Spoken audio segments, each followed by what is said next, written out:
Mummy, बड़ी tension हो रही है मुझे। मेरी बेटी सोनिया की सगाई तो हो गई है, मगर उसे घर का कुछ काम नहीं आता। पता नहीं कैसे करेगी ससुराल में। जब भी घर के काम करने बोलती हूँ, कोई ना कोई बहाना बनाकर सोनिया घर से रफू चक्कर हो जाती है और कहती है, आप टेंशन ना लो, मैं ससुराल जाकर घर के काम सीख लूँगी। अब भला कोई ससुराल जाकर घर के काम सीखता है? मम्मी, सुगंधा उदास होते हुए अपनी माँ गायत्री जी से बोली। गायत्री जी बोली, बेटा तू बेवजह टेंशन ले रही है। वैसे भी लड़कियों को शादी से पहले कौन सा इतना काम आता है। तुझे भी कहाँ आता था, मगर शादी के बाद धीरे धीरे सीख गई ना। हमारी सोनिया भी सीख जाएगी। सबसे बड़ी बात, तेरी सास ने कभी तुझे रोका टोका नहीं, और अच्छा था कि वह गांव में ही रहती थी, इसलिए तू भी आज़ाद रह पाई यहाँ। और हमारे दामाद मोहित जी, वे भी तो कितने अच्छे मिले हैं हमें। सुगंधा जी इतराते हुए बोली, हाँ मम्मी, मोहित तो मेरी हर काम में मदद किया करता था। सुबह की पहली चाय तो आज भी मोहित ही बना देते हैं। शादी के बाद कभी मोहित ने ऐसा नहीं जताया कि घर के सारे काम सिर्फ लड़कियां ही करती हैं। उनका मानना था कि यदि पति पत्नी दोनों मिलकर घर के काम करें तो उनमें हमेशा प्यार बना रहता है। काश सोनिया का पति मुकुंद भी ऐसा ही हो। पता नहीं मम्मी, सोनिया की शादी नफ़ा देगी या नुकसान। अगर दामाद बेटी का साथ निभाने वाला मिल गया तो शादी में फ़ायदा ही फ़ायदा है, मगर दामाद ही अगर गुस्से वाला और मेरी बेटी सोनिया को डांट डपट करने वाला मिला तो ये शादी करवा के हमें बड़ा घाटा महसूस होगा। सोनिया को बड़ी लाड़ प्यार से पाला है मैंने। मम्मी, आप तो जानती ही हैं, अपने पापा की राजकुमारी और मेरी आंखों का तारा है सोनिया। इसलिए डर लगता है कि कहीं उसके ससुराल वाले उसे कल के दिन कहीं किसी चीज़ के लिए ताना ना मार दें। गायत्री जी बोली, तो फिक्र मत कर बेटा, तेरी बेटी भी तेरी तरह किस्मत वाली ही होगी। बेटा, ये शादी नफ़ा ही देगी, देख लेना। हमारी सोनिया भी तेरी तरह राज करेगी। जहाँ तक मैंने सुना है, मुकुंद की माँ सरला जी जान परिचित रिश्तेदार को बता रही थी कि मुकुंद को नौकरी के सिलसिले में हमेशा के लिए दूसरे शहर जाना पड़ सकता है। बस फिर क्या है सुगंधा, फिर तो हमारी सोनिया को किसी का डर भी नहीं होगा।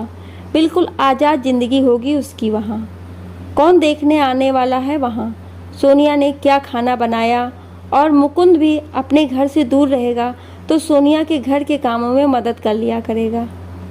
सुगंधा बोली, हाँ माँ, सुना तो मैंने भी था, मगर सोनिया ने जब मुकुंद से नौकरी के सिलसिले में दूसरे शहर जाने की बात पूछी थी तो मुकुंद कह रहा था कि वह अपने परिवार से दूर नहीं जाना चाहता, इसलिए उसने ट्रांसफ़र लेने से मना कर दिया है। पहले मुझे भी सरला जी की बात सुनकर तसल्ली हुई थी, पर जब से पता चला कि मुकुंद यहाँ से नहीं जाना चाहता है तो सोनिया की फिक्र बढ़ गई। वैसे मुकुंद अच्छा लड़का है माँ, अपने परिवार में धाक है उसकी, इसलिए मुझे लगता है सोनिया को संभाल तो लेगा ही, बल्कि सोनिया की गलतियों पर अपने माँ पापा से भी लड़ जाएगा। गायत्री जी बोली, बेटा भगवान करे ऐसा ही हो। दोनों माँ बेटी बाहर हॉल में बैठी ये सारी बातें कर ही रही थी कि रसोई से सुगंधा की भाभी शीतल सभी के लिए चाय और नाश्ता ले आई। गायत्री जी बोली, शीतल, मैंने कल सोनिया के होने वाले पति मुकुंद का खाना बोल दिया है घर में, तो तुम आज ही सारा सामान ले आओ। पहली बार मेरी नातिन के होने वाले पति को खाना खिला रहे हैं तो ध्यान रहे खाने में पकवानों की कमी ना हो। फिर बेटी सुगंधा से बोली, तुम सोनिया और मोहित जी भी जल्दी आ जाना बेटा। सुगंधा बोली, मम्मी हम सब एक साथ ही आ जाएंगे खाने के समय पर। गायत्री जी बोली, बेटा जैसी तेरी मर्जी। दूसरे दिन शीतल सुबह जल्दी उठकर खाने की तैयारियों में लग गई। यही तो होता था शीतल के साथ। हमेशा घर का कोई भी त्यौहार हो या घर में किसी का भी खाना हो, सासू माँ सभी को खाना बोलकर बड़ी बन जाती थी बस। और यहाँ रसोई में खटना अकेले शीतल को ही पड़ता था। वैसे भी जब भी सुगंधा दीदी के परिवार का खाना यहाँ मायके में होता जानबूझकर सुगंधा दीदी खाने के समय पर ही आती ताकि घर के कोई काम में मदद ना करनी पड़े। खाना बनाते बनाते शीतल को अपनी सास और ननद की कल हुई बातें याद आ गई और अनायास आंखों में आंसू छलक पड़े। गायत्री जी को कितनी खुशी होती है कि उनकी बेटी सुगंधा का पति मोहित उनकी बेटी सुगंधा को घर के सारे काम करने में मदद करता है, और बेटी सुगंधा भी यही चाहती है कि उनका होने वाला दामाद मुकुंद भी उनके पति मोहित की तरह ही उनकी बेटी सोनिया को आराम दे। ये लोग जो बेटी और उनके दामादों को खुश देखकर इतना खुश होते हैं, यही लोग अगर उनका बेटा बहू की मदद कर दें या बहू से प्यार से बातें कर लें तो घर की बहुओं पर आंखें पैनी और मुंह चढ़ा देते हैं। शीतल को अच्छे से याद है जब उसकी नई नई शादी हुई थी, पति रोहित भी शीतल को कभी कभार घर के कामों में मदद कर देते थे। वे जानते थे शीतल अकेले थक जाती है। घर में सास ससुर देवर सभी की अलग अलग फरमाइश होती और कोई भी अपना काम खुद से नहीं करता था। बेटी सुगंधा भी मायके के पास ही होने की वजह से ज़्यादातर मायके में ही रहती।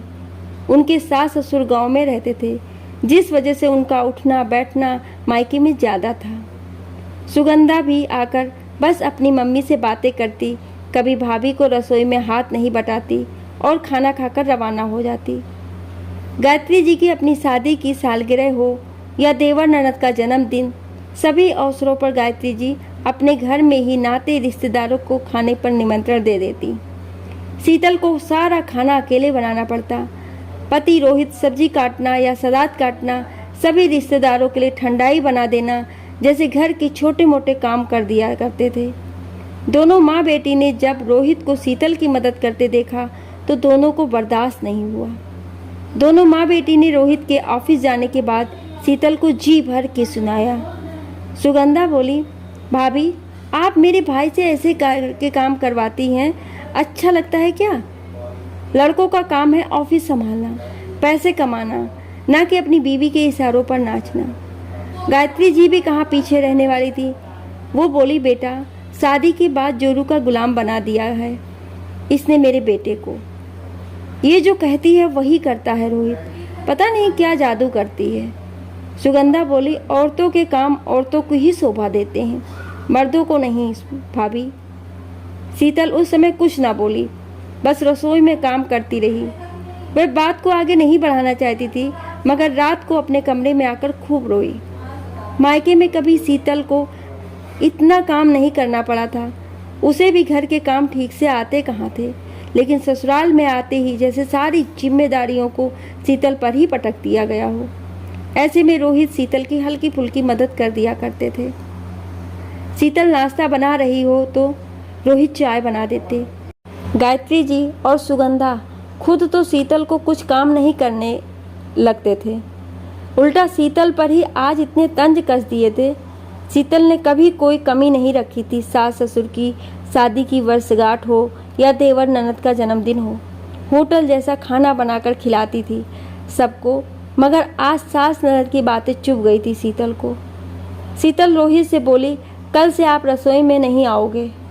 रोहित बोला, क्यों शीतल, तुम भी तो अकेले थक जाती हो और मैं कहाँ रोज़ तुम्हारी मदद कर पाता हूँ। शनिवार या रविवार जब ऑफिस की छुट्टी होती है तभी तो करता हूँ। शीतल बोली, आपकी माँ और बहन को तो बस यही दिखता है कि आप पूरे दिन मेरे साथ घर के काम करते हो। रोहित अपनी माँ और बहन की आदत जानता था, इसलिए उसने शीतल का कहा मान लिया और अब वह रसोई में मदद करने नहीं आता था। बहू खाना बना या नहीं बोलते हुए गायत्री जी रसोई में देखने आ गईं। शीतल ने तुरंत आंसू पोंछे और बोली, हाँ मम्मी सब कुछ तैयार है। थोड़ी देर में सुगंधा और सारा परिवार भी आ गया। खाना खाकर सभी गप्पे मार रहे थे। सुगंधा अपने होने वाले दामाद से बोली, मुकुंद जी हमारी सोनिया को तो घर का कुछ काम नहीं आता, पता नहीं शादी के बाद क्या करेगी। तो मुकुंद बोला, मम्मी जी आप क्यों फिक्र कर रही हैं, मैं हूँ ना, मैं सोनिया को घर के सारे कामों में मदद करूँगा। सुगंधा खुश हो गई और बोली, दामाद जी आपने तो मेरी चिंता ही खत्म कर दी। आप जैसा दामाद पाकर मैं धन्य हो गई। सोनिया को बहुत प्यार से बड़ा किया है हमने, इसलिए थोड़ी सी जिद्दी है, मगर आप अगर उसके साथ हमेशा ऐसे ही खड़े रहेंगे तो कोई सोनिया पर कभी सवाल नहीं उठाएगा। शीतल मन ही मन सोचने लगी, बेटी दामाद को खुश देखकर खुश होने वाले ये लोग बेटे बहू को देखकर खुश क्यों नहीं होते।